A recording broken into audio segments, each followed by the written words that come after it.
नाम भूषण देवी रखा। उसका विवाह गोकुल निवासी अग्निशील ब्राह्मण से कर दिया। भूषण देवी इतनी सुंदर थी कि वह आभूषण रहित होते हुए भी अत्यंत सुंदर लगती थी। कामदेव की पत्नी रति भी उसके सम्मुख लजाती थी। भूषण देवी के अत्यंत सुंदर सर्वगुण संपन्न चंद्रमा के समान धर्मवीर कर्मनिष्ठ सुशील स्वभाव वाले 8 पुत्र हुए। यह सब शिव जी के व्रत का पुनीत फल था। दूसरी ओर शिव विमुख रानी के गर्भ से कोई भी पुत्र नहीं हुआ।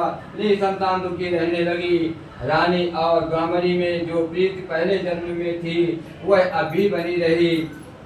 रानी जब वृद्धावस्था को प्राप्त होने लगी तब उसके गूंगा, बहरा तथा बुद्धिहीन अल्प आयु वाला पुत्र हुआ। वह 9 वर्ष की आयु में इस क्षणभंगुर संसार को छोड़कर चला गया। अब तो रानी पुत्र शोक से अत्यंत दुखी हो व्याकुल रहने लगी। दैव योग से भूषण देवी ब्राह्मणी रानी के यहाँ अपने पुत्रों को लेकर पहुंची। रानी का हाल सुनकर उसे भी बहुत दुख हुआ, किंतु इसमें किसी का क्या वश। कर्म और प्रारब्ध के लिए लिखे को स्वयं ब्रह्मा भी मेट नहीं सकते। रानी कर्मच्युत भी थी, इसी कारण उसे दुख भोगना पड़ा। इधर रानी उस पंडितानी के इस वैभव और 8 पुत्रों को देखकर उससे मन में ईर्ष्या करने लगी तथा उसके मन में पाप उत्पन्न हुआ। तब उस ब्राह्मणी ने रानी का संताप दूर करने के निमित्त अपने 8 पुत्र रानी के पास छोड़ दिए। रानी के पाप के वशीभूत होकर उन ब्राह्मण पुत्रों की हत्या करने के विचार से लड्डू में विष जहर मिलाकर उनको भोजन करा दिया, परंतु भगवान शंकर की कृपा से एक भी बालक की मृत्यु न हुई। यह देखकर तो रानी अत्यंत ही आश्चर्यचकित हो गई और इस रहस्य का पता लगाने की मन में ठान ली। भगवान की पूजा से निवृत्त होकर जब भूषण देवी आई तो रानी ने उससे कहा कि मैंने तेरे पुत्रों को मारने के लिए इनको जहर मिलाकर लड्डू खिला दिए, किंतु इनमें से एक भी नहीं मरा। तूने कौन सा दान पुण्य व्रत किया है जिसके कारण तेरे यह पुत्र नहीं मरे और तू नित्य नए सुख भोग रही है? तेरा बड़ा सौभाग्य है। इसका भेद तू मुझसे निष्कपट होकर समझा।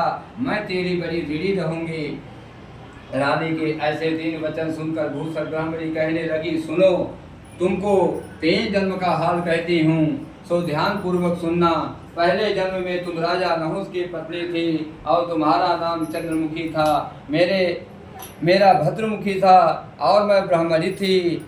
हम तुम अयोध्या में रहते थे और मेरी तुम्हारी बड़ी प्रीति थी। एक दिन हम तुम दोनों सरयू नदी में स्नान करने को गई और दूसरी स्त्रियों को संतान सप्तमी का उपवास शिव जी का पूजन अर्चन करते देखकर हमने इस उत्तम व्रत को करने की प्रतिज्ञा की थी, किंतु तुम सब भूल गई और झूठ बोलने का दोष तुमको लगा, जिसे तू आज भी भोग रही है।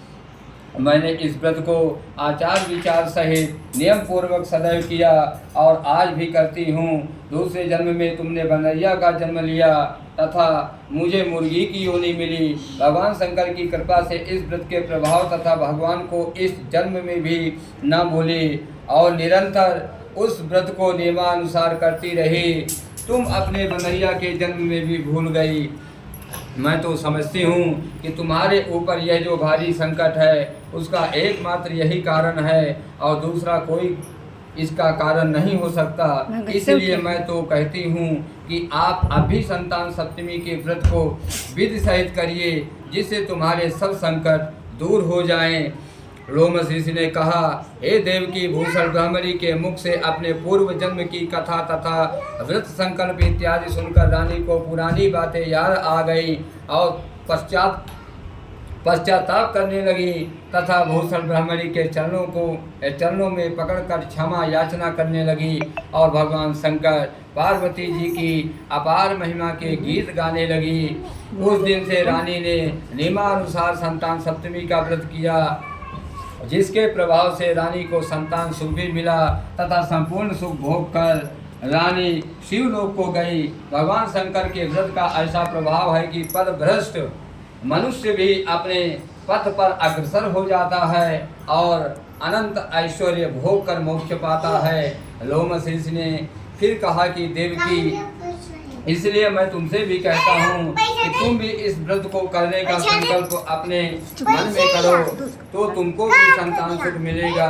इतनी कथा सुनकर देवकी हाथ जोड़कर लोमश ऋषि से पूछने लगी, हे ऋषिराज, मैं इस पुनीत उपवास को अवश्य करूँगी, किंतु आप इस कल्याणकारी एवं संतान सुख देने वाले उपवास का विधान, नियम, विधि आदि विस्तार से समझाइए। यह सुनकर ऋषि बोले, हे देवकी, यह पुनीत उपवास भादों के महीने में शुक्ल पक्ष की सप्तमी के दिन किया जाता है। उस दिन ब्रह्म मुहूर्त में उठकर किसी नदी अथवा कुआं के पवित्र जल में स्नान करके निर्मल वस्त्र पहनने चाहिए। श्री शंकर भगवान तथा जगदम्बा पार्वती जी की मूर्ति की स्थापना करें। इसका एक गड्ढा बनाने, उस गड्ढे में 7